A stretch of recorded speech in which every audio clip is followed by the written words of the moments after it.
This episode of Republic of Avalon Radio is proudly being brought to you by you, listener-supported, commercial-free, Republic of Avalon Radio. Visit us at republicofavalonradio.com. Sono lieto di poter rievocare in poche parole le esperienze delle prime trasmissioni radiotelegrafiche a grandi distanze da me felicemente eseguite attraverso l'Oceano Atlantico il 12 dicembre 1901. Holy snapping bra straps. It's a podcast.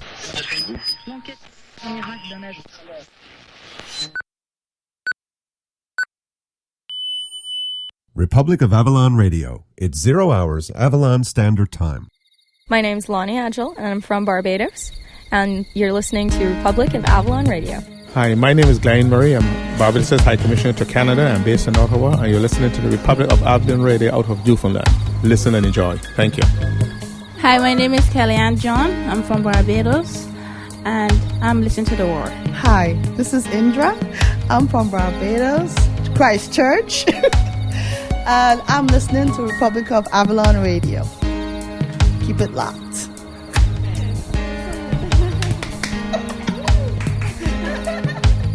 You're with the roar!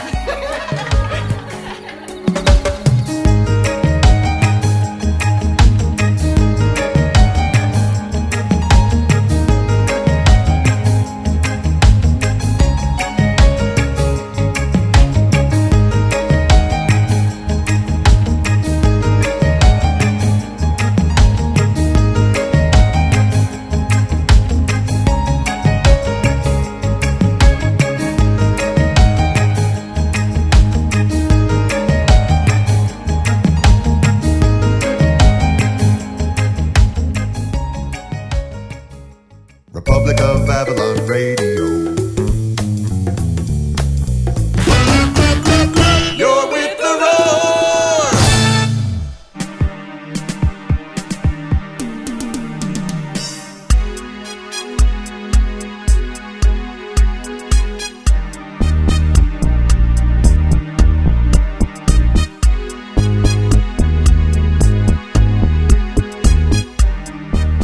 Ladies and gentlemen, boys and girls, climb on board. This is Republic of Avalon Radio, episode 45, coming at ya.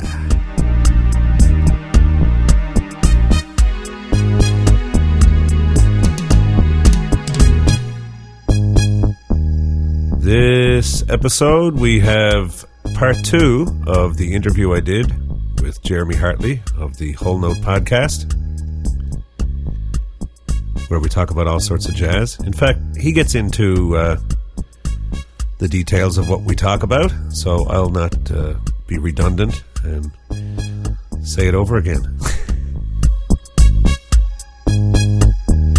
Get it?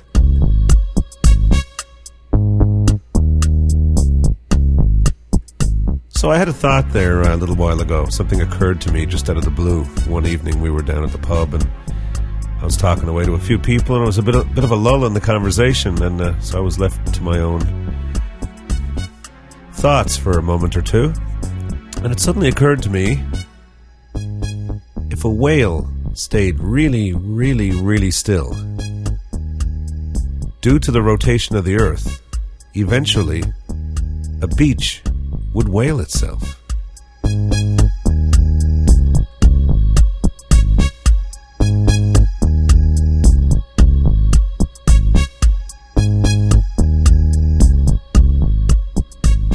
Or some other such strangeness, I don't know. So that's what you get for having free time on your hands, I guess, you know, just nobody talking to you. So people, please, if you see me anywhere at a restaurant or a pub or a park bench or whatever, talk to me. You've got to keep my mind from thinking of bizarre things like that. Although it's very true, I guess it would have to depend on still in perspective to the rest of the universe, though.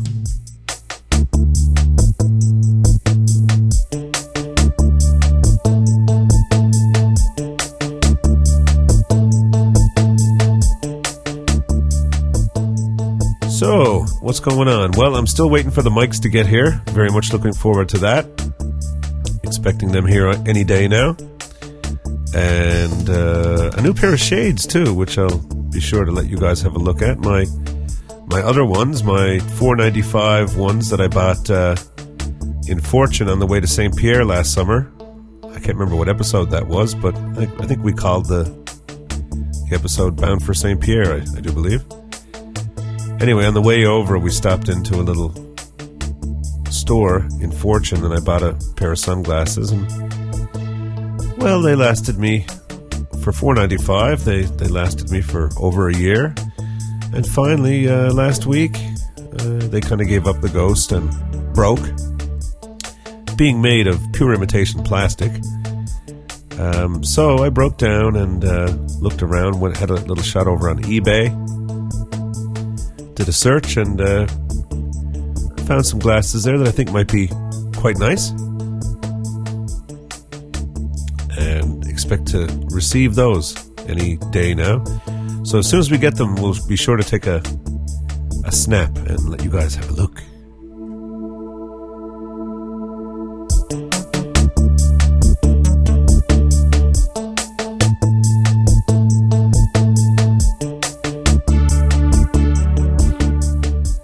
And what else? Well,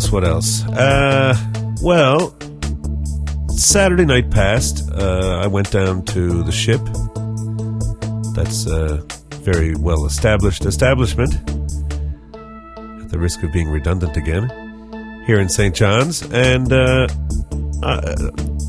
was very, very happy and honored to get up with a group called the Idlers. Reggae group, and I got up and did some drums and vocals and helped promote the vibe and do jaw work, and that was very, very nice. So a big shout out to all the Idler posse if you're out there listening. It was an absolute pleasure to play with you guys, and let's hope we do it again sometime.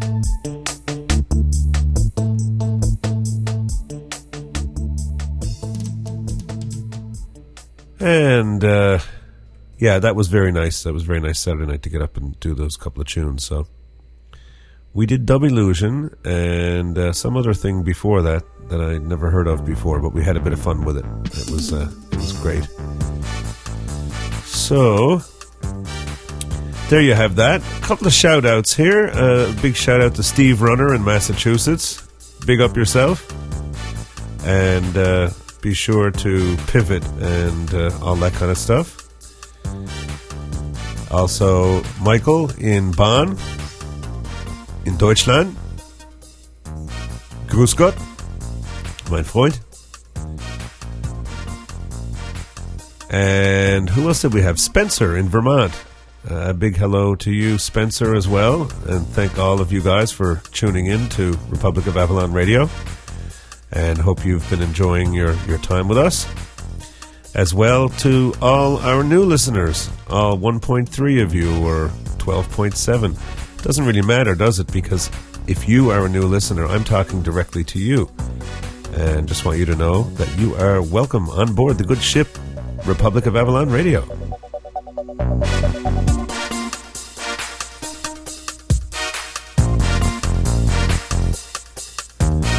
War. What is it good for? Sing it again now. War. What is it good for? Come on, couldn't hear you last time. Let's try this again. War. What is it good for? Oh, key change. Nice. Alrighty, well, what say we've got a few shout-outs out of the way. What say we just press on with the show? I'd like to remind you first, though, that holiday seasons are coming up. And as we really enjoy eating and being warm in the winter and stuff, every little bit of your support here on Republic of Avalon Radio, we are listener-supported and commercial-free. So over at our website at republicofavalonradio.com, you can click on the PayPal button and throw us. It doesn't have to be anything substantial. If you happen to be particularly well off and you would like to drop a good chunk in there, and maybe, I don't know, let's say you live somewhere warm, like Barbados, and you want to drop some money in there so we can come and visit, that would be wonderful. But otherwise, just even a little bit of beer money is nice. Point is, anything at all is much, much appreciated. We're tickled to death. We love bringing you the Roar, but we are sponsor free. We've avoided all temptation to take any ads into the show, and let's, keep it real. That's the idea.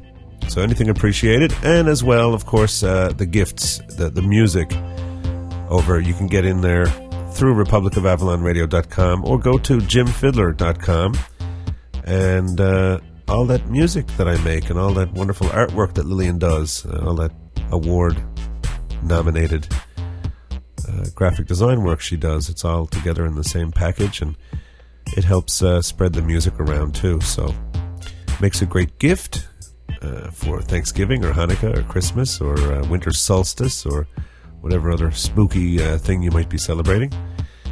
And that's, I guess, pretty much it on that. Just love to hear the music, love to see the music getting around the world. That's what it's all about.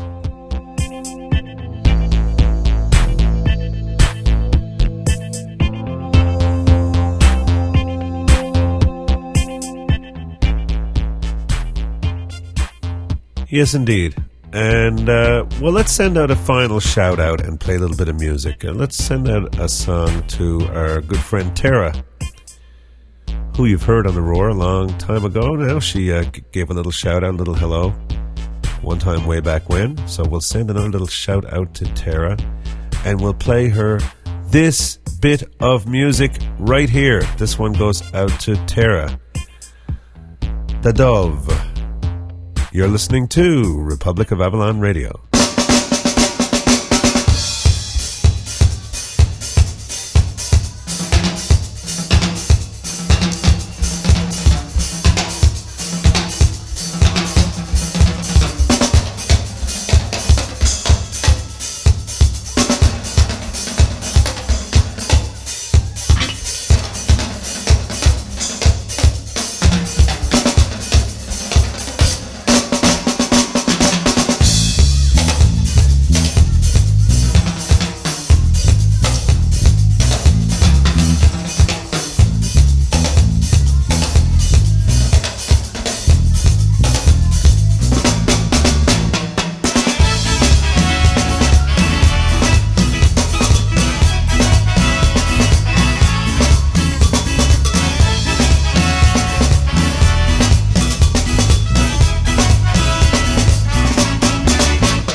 Soca, baby, got to use my energy.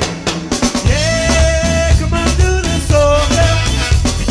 Girl, move a little closer. Yeah, come on, do the soca. Girl, move a little closer.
17. Now you're getting older, baby, that ain't too hard to see. Come a little closer, come and dance with me. When you do the soca, baby, got to use more energy. Yeah, come on, do the soca. Girl, move a little closer. Yeah, come on, do the soca.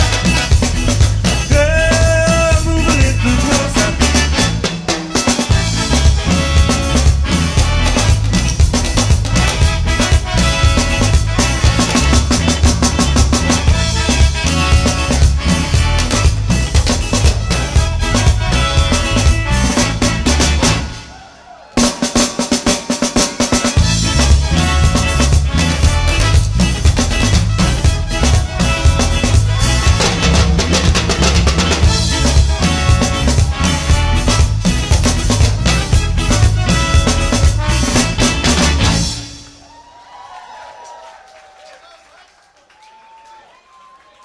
Thank you.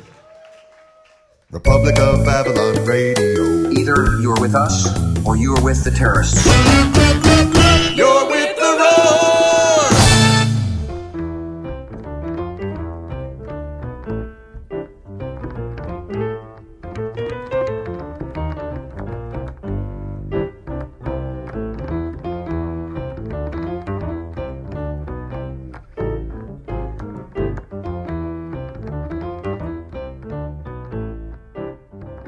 And it's that time again, ladies and gentlemen. Only been 7 days since the last podcast. This is Jeremy Hartley welcoming you to another edition of the Wholenote podcast. And this week, we are once again talking with Jim Fidler. And he is from republicofavalonradio.com as well as jimfidler.com. And a lot of people really enjoy listening to his podcasts and his music, and that's pretty much what we're going to be doing today. We're going to be talking about his music again, as well as the types of podcasts that he enjoys, and he gives us a lot of good ideas in terms of types of podcasts to listen to keep us busy and keep us informed and entertained. We also get into a discussion about the importance of preserving these shows, such as his Republic of Avalon Radio, and even things like this show and family videos and movies and things like that. So we talk about the importance of archiving those types of things. We also get into what he uses in his studio and a lot of other things as well. So we've got another hour to go here in this interview. And before we begin, let's go ahead and play some more music from Jim Fidler. This is off of his Midnight Rover album, which came out about a year ago. And this is the title track called Midnight Rover. And then back to the Jim Fidler Part 2 interview.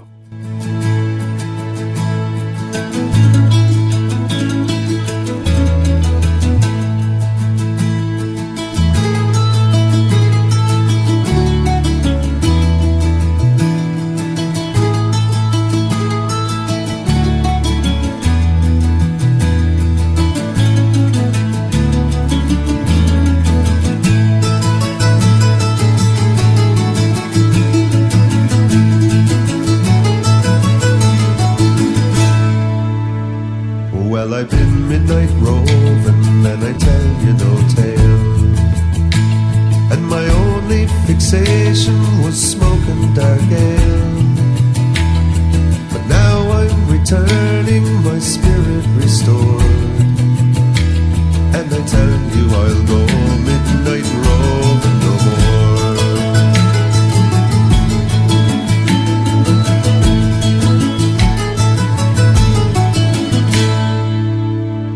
One night down in St. John's I went into this place with the best of intentions and a smile on my face.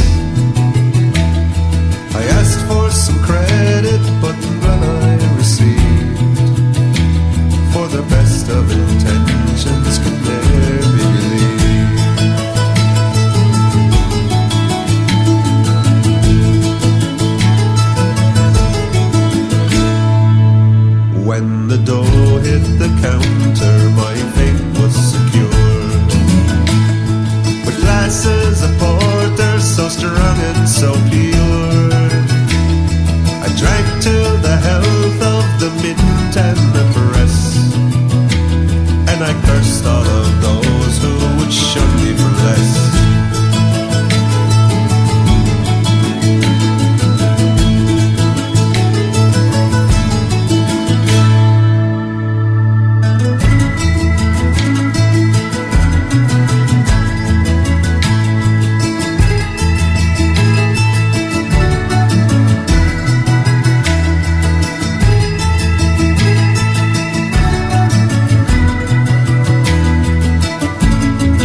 the same as the king. And no matter my fate or what life holds in store, well, I tell you, I'll go midnight roving no more. And it's no, nay, never. No, nay, never, no more will I go midnight roving. No, never, no more.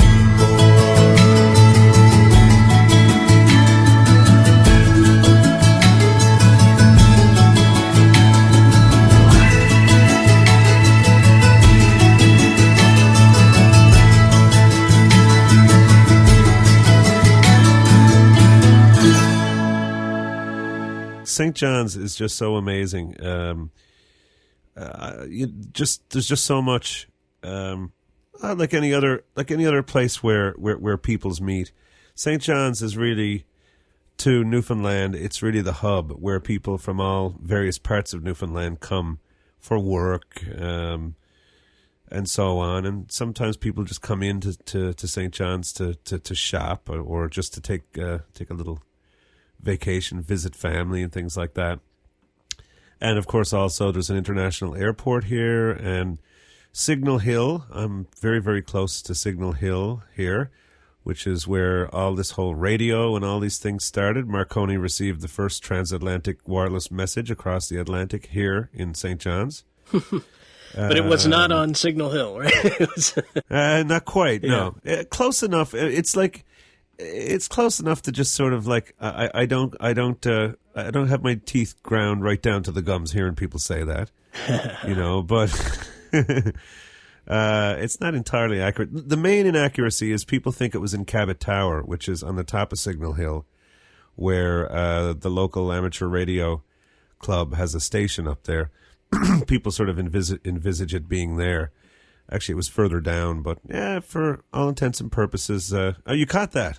Yes. You caught that. Oh, okay, there you go. Yep. Signal Hill, from the signal flags, from the merchant ships, yeah. But there's that, and then there's the whole, the most eastern tip of North America is just like 3 miles from where I'm sitting here right now. Mm-hmm. And it's a very historic place. And so just to... it's interesting. Have you heard, what are these things called? No, wait, no, I'm gonna fool this up. They're not EPKs. That's an electronic press kit. What are those things? Those recordings? Have you ever listened to Coast to Coast AM, like Art Bell, George Norrie in the nighttime? Not for a while. Talking about UFOs and ghosts and all these things. Right. Yeah. I haven't in a while. About 10 years ago, I listened to several of that. Yeah. Okay. Just trying to think of what you're. Yeah. I'm alluding to these people that are going around with recording devices and just finding things on the tapes when they get home that they didn't hear with their ears. Oh, right, going yeah. around graveyards and things like that. Okay, yeah. If you were to do that in St. John's, boy, you need to be dragging a pretty heavy duty multi-track around with you. There's a lot of ghosts in the city.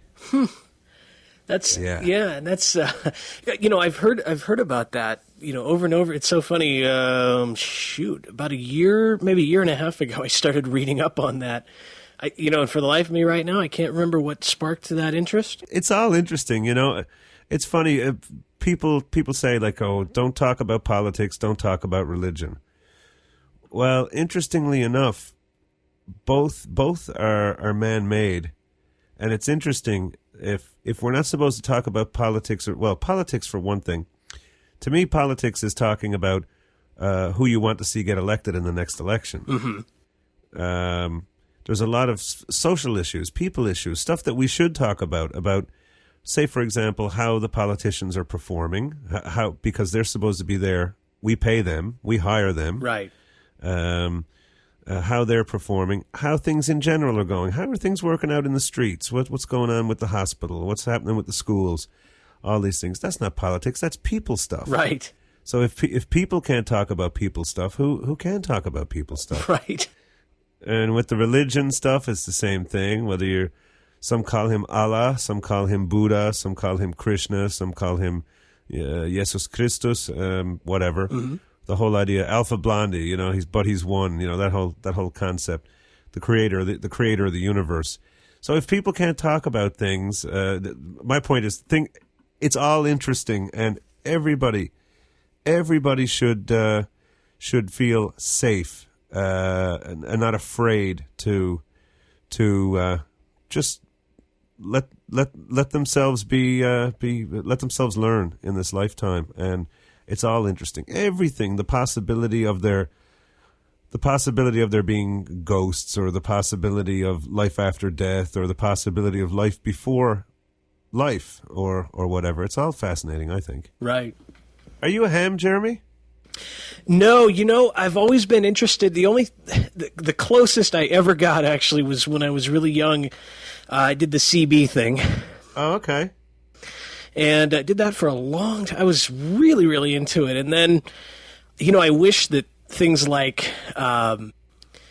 you know, internet and so forth was around when, you know, as far as, you know, since we're talking about ham and stuff, whether this gets on the, you know, the broadcast, you know, there's a lot of ham listeners.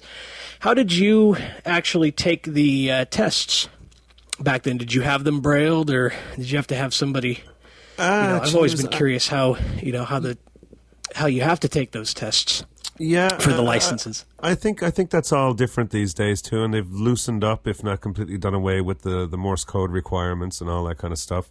Mm-hmm. It's not that difficult, actually, really. No, especially if you're of that mind. If you've been tooling around with electronics and things all your life, and you find this stuff, you know, interesting on a visceral level, then you're not really, then you're not like you're not a teetotaler trying to force yourself to drink alcohol, or you're not a Muslim trying to force yourself to eat pork. It's interesting anyway. You know? So, and the study material, it's not too rigorous, you know? Anybody whatsoever with even the slightest interest could, I'd say from stem to stern, if you got the study materials, which are all online, mm-hmm. and the tests are online too, randomly generated tests, and it's all the same pool of questions. Oh wow! They can't throw any curveballs at you. The questions are from a pool of questions, so you can just go keep taking the test over and over online until you're just nailing the thing every time. Then just go write the exam, get your ticket. Huh? Yeah, you know, that's one of those things that I always say. Oh darn it, I gotta get into it, you know. And then I heard your show for the first time last week, and your introduction show, and you were talking about it, and I said, oh darn it, I gotta get into it again, you know. Yeah, I'm gonna at some point do a show about radio, the various facets of radio, the shortwave listening, ham radio, CB radio, AM broadcast radio, FM radio, and also radio, I guess scanner listening, mm-hmm. And tuning around the AM bands at night. That's always been a big, ever since I was a little tiny kid, I always loved tuning around the nighttime. I like doing that too, but I found that recently, you know, as I said, I'm a big baseball fan, and I found recently that the team that I'm following, mostly the Oakland A's, they're on a really low-budget AM station these days. They seem to have lost their radio contract on some of the stronger AM stations, so they have them on these really weak, you know, San Francisco, Napa stations, and at night, at about between 8:30 and 9 o'clock, all of a sudden you get this hybridization of about 3, 4, 5 stations all on one. There's this drift going on. And you're probably hearing more Spanish than English. Yes. Uh-huh. It's incredible. Spanglish. Yeah. And the thing I've noticed, at least around here, is that all the Spanish stations are these powerhouses, man. I mean, they're just, oh yeah, they take them about 5 or 6 clicks. Mexican radio. It's incredible, you know. That's one thing I've been very happy that the baseball they do have it online, so that if I buy a computer, at least I could punch that up. So I'm not all of a sudden hearing, through the A's game, and then all of a sudden I'm hearing some, psychologist talking to a patient or something. So where do you get that? I was under the understanding that that Pro Ball was very, very down on. They were very heavy on blacking out the ball games and stuff. And well, it's what it is it's a pay service. Oh, I see. Yeah, and what you do is it's something, actually it's a pretty good price. It's like something like $25 for the season or something, and you subscribe with Major League Baseball, and then you can get any game from any major league city. And so it's quite cool. And then if it stays on demand, so you don't always just have to catch it live. You can catch it later on in the archive. So if I'm at work, let's say, and I come home, I miss a day game, I can put it on, at 3 a.m. if I want, So, oh, nice. Yeah. So it really comes in handy. And again, you pay at the beginning of the season, and then you have to renew it at the, next season, whenever the playoffs are over and whatnot. So, well, it's not the same for me anymore because my Expos are gone. So That's true. Now sad. they're in Washington. Now they're Georgie's team. Yeah. Well, the funny thing is this incarnation of George Bush actually was part owner of the Texas Rangers years ago. And the Rangers, a baseball team out in Texas, of course, and he was part owner. And now that he's the president, he invites all these baseball dignitaries out there and everything, any chance he gets. So it's kind of funny hearing about George Bush years and years ago, when his father was in office, and now he's in there, and it's just wow. Bushwhacking. Yes, you need a good bushwhacking. Very good.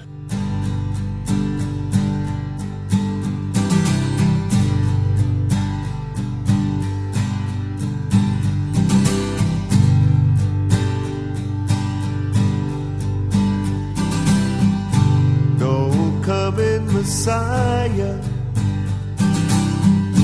no worldly power from above could ever relieve us.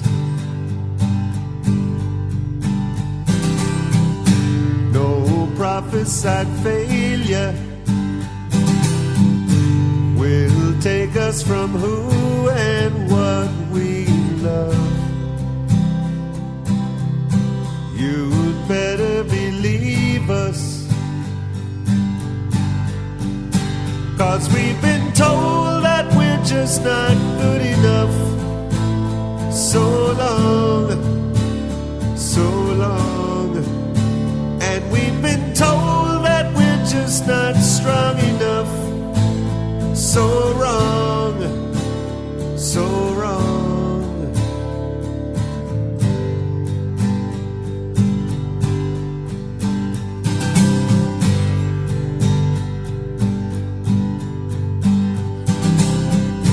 We're a builder of nations. Let us build on the rock and not on sand. In the land of our fathers, in desolate places,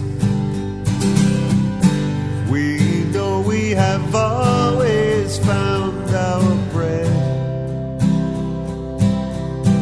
in the love of our mothers. And we've been told that we're just not loud enough. So long,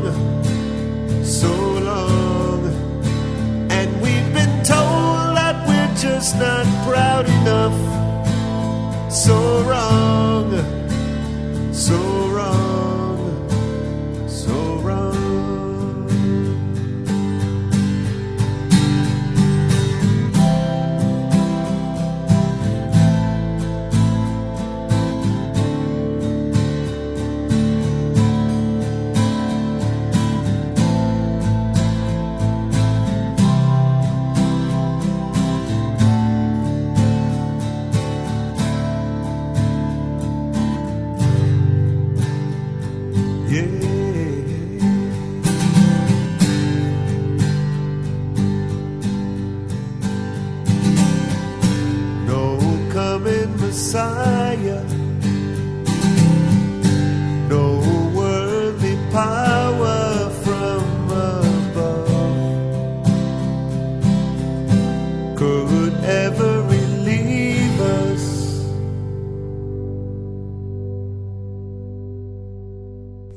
we talked about the first year of the Atlantic Fest. What about the second year? Was it pretty much the same turnout, or how different was it? I haven't gotten there yet.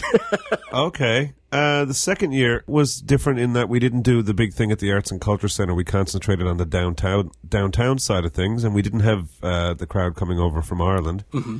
So we did 4 venues, 3 on George Street and then 1 down on Water Street. George Street is the real strip here. It's just pub next to pub next to pub next to pub next to pub. There's more pubs on George Street than any other street in North America. Wow. And St. John's has more pubs and so on per capita than any other city in North America. Very strong pub culture. Not so much, like spring break, backslapping, chug-a-lug. Not so much that mm-hmm. as a pub culture, which is like the difference between a bar and a pub is great. Pub is more a place where you go for conversation, for live music, and all ages kind of thing. Now, of course, George Street is a bit more toward the North American backslapping, spring break, chug-a-lugga kind of stuff. But it is the place to be, and we had 3 of our venues there this year, and we had Lindsay Ferguson, a singer-songwriter from Quebec. She came in and was part of the whole thing. Mm-hmm. And the whole thing, we would have each night, we would all do a 20-minute set each in each of the 4 venues. So each, and we stagger that, we move that all around every night too. Mm-hmm. So if you stayed in one place, you would see 10 performers for $5. If you bought a pass for the festival, you could just look at your schedule and go around anywhere. And some of these places were literally like 10 steps from each other, 20 steps, just right across the street from each other. Right. So you could go tic-tac-toe and follow around and see whoever you wanted to see. And because the sets were 20-minute sets, everyone got to put their best foot forward. And nobody did an hour set or an hour and a half set where, you do your top pieces and then the other stuff. Everyone could just pick their best stuff, put their best foot forward. And we had everything from this year from, I guess, folk rock to Celtic blues, Celtic to blues to, I guess, what you would call singer-songwriter to all kinds of stuff. So we really spread it out this year. Last year, a lot of people thought that it was some kind of an Irish festival because we had the 7 over from Ireland. But right. I think we got things back on track this year, sending out the proper message that it's not about just the Irish or the Irish Newfoundland stuff. It's anything goes whatsoever. So it could be anybody from anywhere, really. And we had a lot of fun. Number one, on top of everything, we had a ball this year. Then you went out on the Shenandoah too at the end, if I remember correctly. On the boat, yes. Yeah. Yes, out on the boat. Yeah. Did you hear that episode? I did hear that. That was the first one I heard, actually.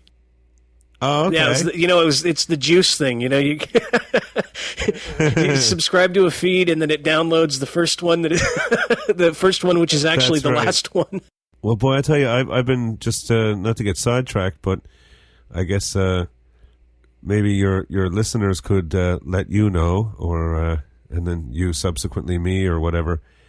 Is it just me, or has Juice started going crazy in the last couple of months, and just every now and again, on its own mind, it decides to download all 478 episodes of a show that you've already heard all the episodes for? Yeah. I don't know. Have you noticed that? I haven't, but Jerry Hallaton, Slough was asking me the same question 2 weeks ago. You know how some programs, they just, some code just wears down? Mm-hmm. Now, I mean, people have been caught deliberately writing code like that. Right. So that people will upgrade and things like that.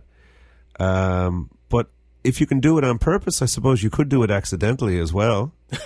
Especially some sort of like open source piece of software that's not really I don't think that's really under development right now. I think they've pretty much closed out on that. Mm-hmm. So it might be an idea. I might want to just go and grab juice, see if I still got it kicking around, and maybe Jerry might want to try it, or anybody else out there who's having the same problem.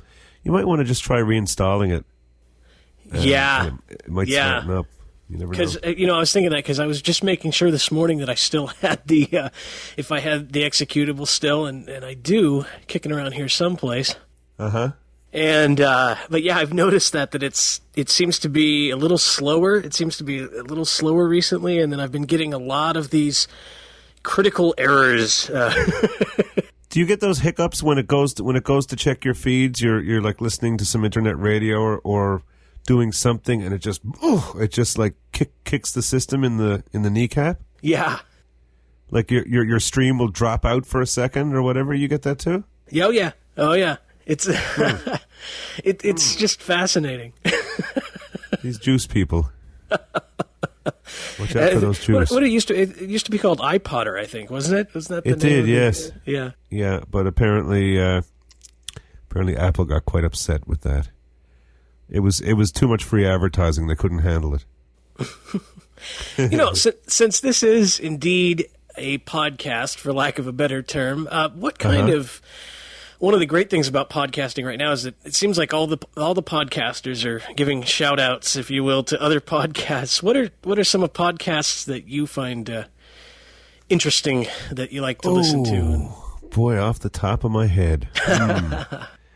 Well, I unsubscribed from King Curry. I just got completely beyond bored with that whole tail chasing, ego stroking, blah blah blah, whatever the heck that's all about. I don't find Madge Weinstein interesting, and I don't find anybody who refers to it over and over again very interesting. And someone who's going on talking about, I don't know, what bathroom humor. It's just I don't know. God love him, I say, God love him. Good luck to him and everything. But I myself personally just got really, really, really beyond bored. Not offended, but just bored with the sort of the adolescence of it, Yeah. And to be honest, he's not even the greatest source of, if you want to know what's going on in podcasting and things like that. Gee whiz, listen to Geek News Central. I listened to that one with Todd Cochran, who actually wrote the book on podcasting. Oh, okay. Yeah, geeknewscentral.com. He's just a lot more straight up, straightforward, and not about that, trying to be cool, man. that whole thing. Like, gee whiz, boys, give us a break. So, yeah, you were asking me a positive question, and I went negative there on you for a second. Sorry about that. Wait, that's okay. It's if one person says that, I'm sure other people have been thinking the same thing. You know what? I think though, in the case of things like that, I think people are afraid to think on their own sometimes. And they might need to hear it from somebody else. Right. Yes. If you find it's adolescent and childish and unnecessarily lowbrow and lowest common denominator and not very interesting, well, don't just keep listening and listening and listening because you think it's a cool thing to do. And if someone says, "Hey, did you hear the Daily Source Code the other day?" You're afraid you might miss something. If right. If you find it juvenile, maybe whether you're alone or not. If you're the one person in the world who thinks that way, well, go right ahead. You're right. Absolutely. Well, that's the beauty. You can always just unsubscribe, That's the great thing about podcasts. The great thing about radio as well. You can just switch the dial. Same with the TV. You can just turn it off. Mm-hmm. Yeah. That's the nice thing about it. But, yeah, I mean, if you want to know what's going on in podcasting, Geek News Central is a good one. More so. The Overnightscape, I listen to that all the time. I heard that for the first time yesterday. Okay. Because I was listening to your show, and that was where I came, you had mentioned it, and so I punched it up, and I noticed he doesn't have all of his shows in the feed anymore, because it appears to be a daily podcast or pretty darn close to But it. they're all available on the website, though. You can get right back to episode 1. Gotcha. Okay. And, yeah. And, it's worth it to go back to episode 1 and hear that progression. He's up to the episode, I don't know, 500 and something, fast approaching episode 600 now, I think. Wow. Yeah. Frank Edward Nora, he the man. Yeah. And I'm still subscribed to Dave Weiner, that he doesn't put very much up there, and what he does put up there isn't necessarily as informative as it is entertaining sometimes. But still listening to that. Just trying to think now, what else? Democracy Now. Big time. Absolute, yeah, democracynow.org. And that's just invaluable. That's anybody who's interested in anything that's going on in the world and so on, and might be a little bit disillusioned with the corporate media. That's a really good place to go. I listen to the 2600 stuff. Emmanuel Goldstein. One's called Off the Hook, and the other one's called Off the Wall. And they're kind of hacker guys. Mm-hmm. And they do this. They organize this annual conference in New York called the Hope Conference, and I forget what Hope stands for. It's hackers on something whatever. So anyway, yeah, the 2600 stuff, the Overnightscape, Democracy Now. I'm just trying in my mind here now. There's a few things that I'm subscribed to that I still haven't unsubscribed from, but I'm just not listening. Like, one was the iSwitch podcast. It's for people switching over from PCs to Mac when I first got the Mac. Mm-hmm. And I haven't really been using the Mac, so I've been getting the shows and just hitting delete on them. Yeah. Same with that. What's the one? The 411 the podcast 411. Okay, yeah. I haven't heard that yet, but I've heard of it. Yeah. And again, I just usually hit the delete on it. I'm subscribed to it, and the episodes come. And if it's someone that I'm not familiar with, because there is so much. That's why I'm surprised I'm having so much trouble remembering. I listen to so much stuff all the time, and it was just not coming to me. What's going on here?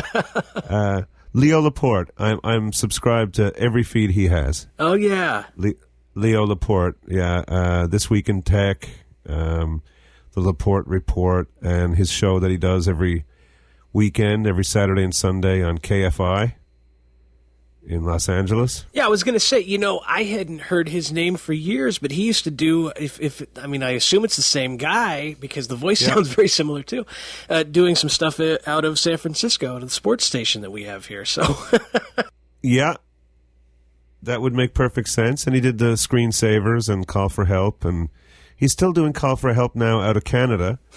And the network in America just kind of snubbed them, and so he went up to Canada to do it, and he's got great viewership all over Canada and Australia and various places. And I don't know, I don't remember the exact status on it right now, whether he's going back, if it's going back on air. Oh, I think it did go back on air, but they put it in some stupid slot, like 8:30 in the morning or something. Yeah. Or something crazy like that.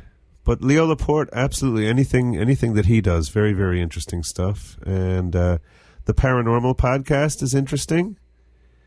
It's funny. I just saw that doing a search. It was funny. I was doing a search for something totally unrelated, and that came up, and I was going to listen to it, and I never got to it. So you just reminded me. Another one. Yep. Another one called This Week in Science. That's a good one. That's out of California there. Mm-hmm. Out of Davis. Oh, okay. Yeah. Very, very good one. Just one second. I'm just going to run and really have a quick look in Juice, and because that's a good question, and I'd hate to miss something important. Yeah, it's just interesting to know what other first of all what other things are out there, because you know how scattered all the directories seem to be and everything. Yeah, it's and of course I listen to the MIDI Mag podcast. Oh yeah, Oh yeah. Yeah, big up Maggers, yo. That's big right. Up Nitty Maggers. He's working on another one, I guess, from what he was saying. So another one should be coming soon. Cool. Also, there's one called Behind the News. That's a good one. And this other one called the Wholenote podcast. I'm subscribed to that one as well. Yeah, that show. I've heard something about that show. I don't. It's a whole note by a half nut. Right. Yeah. Very good. The Blind Cool Tech podcast, of course. Oh yeah. Larry Scoot Khan out of Louisville, Kentucky. And see, if you guys can say Newfoundland, I can say Louisville. That's true. And I can say Missouri too. Right. for that matter. And the Audio Mirror podcast. And the Malin Slice of Life. Lynette and Maria. Oh yeah. Out of New York. So I've been as long as there was all kinds of stuff. The Blind Cool Tech one was just, oh my God, just tons and tons and tons of stuff. And I guess lately Larry's probably, I think he's doing some house cleaning and figuring out exactly what to do with the feed and the various submissions from people with the FTP uploads and things like that. Right. So I haven't really heard much from there at all lately. But I suppose as summer wraps up and autumn sets in, that stuff will be on the upswing, I hope. Yeah, I just saw 2 or 3 new additions to Blind Cool Tech this morning. Yeah, those are some fun. Audio Mirror podcast and Blind Cool Tech and the Malin podcast. Those are some fun podcasts. Those were the first podcasts that I actually heard.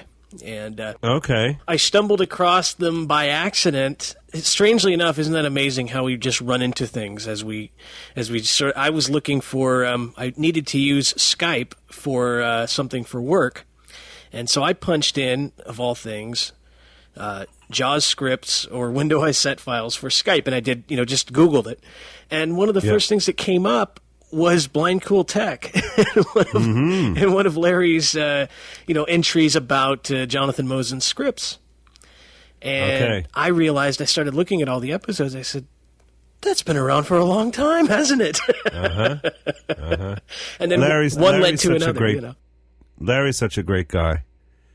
We talk on the phone every now and again and stuff like that. I think I've helped him out a few times, and he's certainly helped me out a few times back and forth. And just they don't get any better than Larry Scootcon. Yeah, it's funny. I hadn't heard that name in so long, but years and years ago when I was going to school, I was probably in 7th grade, 6th grade at the time, and I was kind of. When I went to school, it was a public school, but then they had the itinerant teacher that would, teach various mobility skills and various other things, and would come to the school, sort of like a resource teacher. And we had Apple computers at the time. Of course, they weren't Macintoshes; they were just the old 2GSs and 2Es. Yep. And somebody brought me a disc. Written by Larry Scootcon called Text Talker GS. And it was the first screen reader I had ever seen. Wow. And it actually got things like Apple Works to talk and things like that. It was quite amazing because those computers had no hard drives or anything, so you had to load everything on floppies. Yes. So it was really interesting. And I remember listening to the manual. And it was on tape. And sure enough, it was Larry, a good 15, 20 years younger. But it was, really? It was still Larry. Jeez, you don't still have that kicking around, I wouldn't say. Yeah, yeah, for a second there, I thought I still had the old tape left, but unfortunately I couldn't find it. But it was classic, everybody does things in their own fashion, in their own way. And I've always been really interested in sort of knowing what goes on in terms of equipment and the types of things. You were saying that you have a Mac, but do you use Pro Tools mostly, or is it what? No, we have the Mac. The Mac is actually just up in the bedroom. We just that's when we decide to just flop down and put something on, listen to a radio stream or something like that. Lillian checks her email on it. I don't use the Mac at all, even though it has voiceover on it. Just haven't gotten around to it yet. What I'm using in the studio here, I have a digital audio workstation. It's a Roland VS2480. Okay, yeah. And so I use that with a bit of sighted assistance from time to time. Mm-hmm. And then I use the computer just to dump, mixes over and apply various, mastering plugins and things like that. Right. So mostly the 2480 is what I use here. That's the heart of my studio. But I've been contemplating lately. Presonus is making a machine that will take the Airbus multitrack over from the 2480 into, say, Sonar, for example. Ooh. So for ease of use and to use the JSonar scripts and be able to take my wireless keyboard downstairs and throw on the cans and be able to lay down drum tracks and bass tracks and things like that without any assistance, sighted or otherwise. Right. Just to be able to take the wireless keyboard. That's what I'm looking at getting going here now within the next month, so I can start work on my new reggae album. That's right. You're working on a new... Now, is that with the Experience, or are you going to do it just solo with a bunch of just random musicians? Or?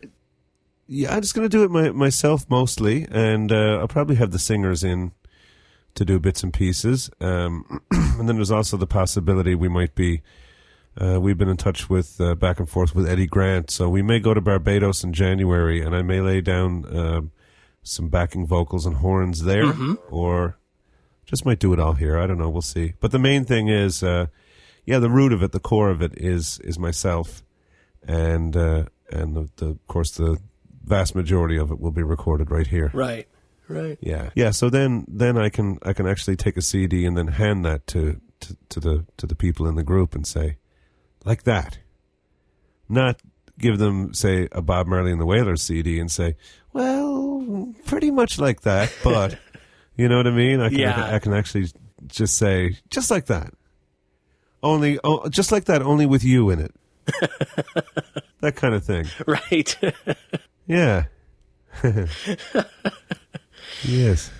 So Midnight Rover was your last album, and it sounds like that's gotten quite a lot of acclaim as of late, as in terms of reviews. That's been kind of all over the sort of the Podsafe Music Network that way, and locally here, definitely so. In terms of numbers of sales or anything, not making me rich or anything by any stretch. Selling a lot more online through JimFidler.com. Selling more copies. I don't know, 100-fold compared to like local sales. But that's the way it is with the rest of my stuff as well. Yeah, I've always tended to sell a lot more CDs. In mostly the eastern seaboard of the United States and Western Europe, and a bit in Australia, New Zealand, other parts of Canada, more so than here.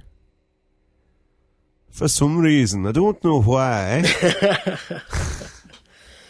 What instruments do you play? Now, I've heard you play on your shows. I've heard you play many. We talked about the drums. Yeah. The guitar and bass. Bass. Yeah. Keyboards and various like whistles and low whistles and melodicas and harmonicas and accordions and mandolins and mandolas and bouzouki and octave mandolins and percussion. I'm a percussionist, so I play all the ashikos and djembes and darbukas and all that stuff as well.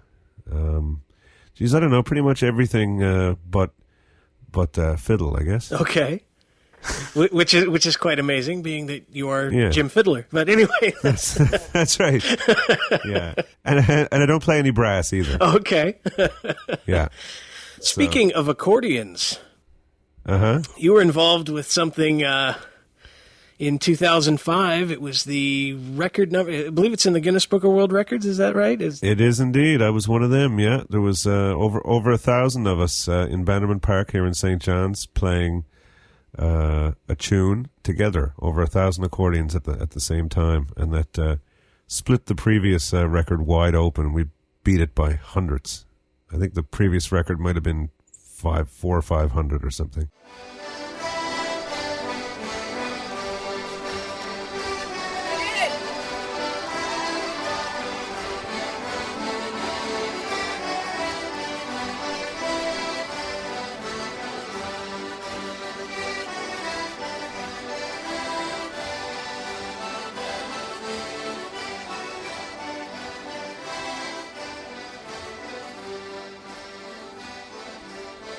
That was a lot of fun. And anybody that wants to hear it, they can actually listen to a recording of it over at Republic of Avalon Radio. Yeah, and you know what? I don't even think there's anywhere else that I know of, anywhere in the world where you can go and actually hear that. Really? So that's another interesting aspect of what we're doing here, Jeremy, this whole podcasting thing. It's an archiving. We're archiving things that otherwise would just go by the wayside. And I'm not exactly 100% diligent about this, but it's a good idea for you to start now that you don't have all these back episodes to catch up on like I do. Right. And I think the MIDI mag might be a good idea for Kevin to bear in mind that as you produce each episode of your show, I think it's a good idea to upload it to the archive.org. Oh, that's right, yeah. The Internet Archive. Mm-hmm. And then they're up there. There they are. You know, because you were talking about that on one of your shows. It was Our Media and then the archive, archive.org. There were a couple places now that do that. Yeah, and the Our Media actually, you go through Our Media and you use their little application, their little desktop application they have, and it's just tic-tac-toe, easy as pie, and that gets uploaded to archive.org, actually. Okay. Through the Our Media. Yeah, it goes to archive.org, which is like the Internet Archive.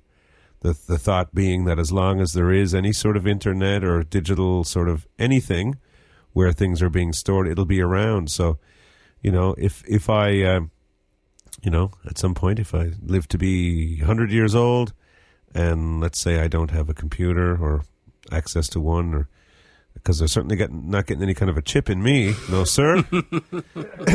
No, thank you.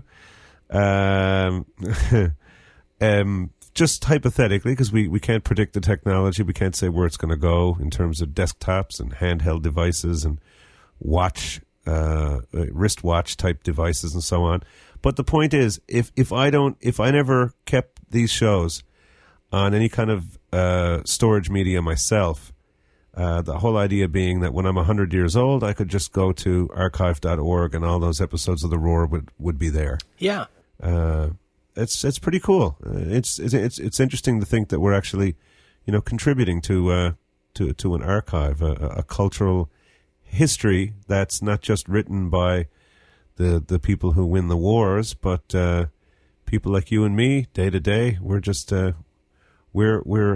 we're writing in that history book, you know, like the Wikipedia thing too. That's brilliant. I love that whole the open source community, the Wikipedia, the archive.org, all that kind of stuff. I think it's brilliant. It's a great spot too, the archive.org, for people even just to store their own home videos and recordings of family get-togethers and Christmas and Hanukkah and all these things. You know, you can just whack it all up there, and you never know. In 8426, someone's just going to be sitting back, chilling out with you around the Christmas tree. That's true. That's true. Uh-huh. Yeah, that is something very, I never really thought of until just listening to both you and Larry talk about it in your respective shows. And I sat and thought about it for a while. They're absolutely right. I always ask people if they have a closing statement to give to anyone or any advice or whatever, the traditional lame journalism type question, because you never know what might come out. Absolutely. Well, I guess first of all, I'd like to thank you for inviting me into your very special place here that you've created yourself with your own with your own two hands. You've created a place, and it's been a great honor and a pleasure for me to be welcomed into it. And to your listeners, I would say stay subscribed to the Wholenote podcast, and you might want to check out some of the ones we were talking about earlier. And mainly in life, I would say, if there's anything, if I were to go and get hit by a bus now in 5 minutes, what might I regret having not said? Well, I would say that would probably be keep your eye on the ball. Don't be afraid. No matter what you see on the news, no matter what you hear, the world is a great place full of all kinds of opportunities. And I don't just mean capitalistic opportunities. I mean opportunities to grow and opportunities to give and do wonderful things that other people tell you that you're not capable of doing. Go out there and do everything you can. And the more you give, the more you will receive. Well, that's certainly great words to live by. And let's play some music.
And finishing off this week, that is Flow on Waterford River, as part of Jim Fidler's album Midnight Rover. And hopefully you enjoyed the interview. I know I certainly did, with Jim Fidler. And a special hello to everyone at Republic of Avalon Radio. I know this has been sort of a simulcast between both shows, and Jim has been rebroadcasting both parts of this interview as part of his show, which I'm more than happy with. And because I think it just helps spread the word on both of our shows, and just a good all around thing to do, I think. So if you're joining us for the first time, hello, and glad to have you aboard.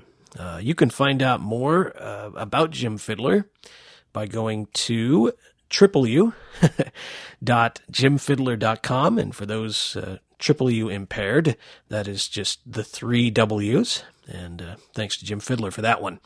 And you can also go to republicofavalonradio.com. That will give you his podcast and musings and all kinds of good stuff. They have a good forum there, and some very links to his music and that kind of thing. So you check that out. That'll wrap it up for this week. If you'd like to leave any kind of comments, you can call the Wholenote comment line at 206-203-0644, or drop an email to jeremyhartley@comcast.net, JeremyHartley@comcast.net, or you can go to wholenotepodcast.com, WHOLENOTEPODCAST, just as it sounds. You can go there, and there's some comments. Well, it's not really a comment form. It's more of after each post. If you go to that site, there's a leave a comment link, and I have gone ahead and disabled the CAPTCHA so that anyone who is visually impaired can take advantage of that without having to worry about the crazy visual CAPTCHA thing going on there. So, again, that's going to do it for this week. Next time around, we are going to be, let's see, which show will it be? It's one of the funny things. I'm working on a couple. But the next time around, we're going to be talking with Damien Fabrio, who is a musician, and he's got some interesting stories to tell about live performances, and we'll be listening to some of his tunes as well, so we'll be looking forward to that. That'll be next time around. Damon Fabrio on the Wholenote Podcast. Until next time, enjoy the rest of your week.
a Root Cellar production.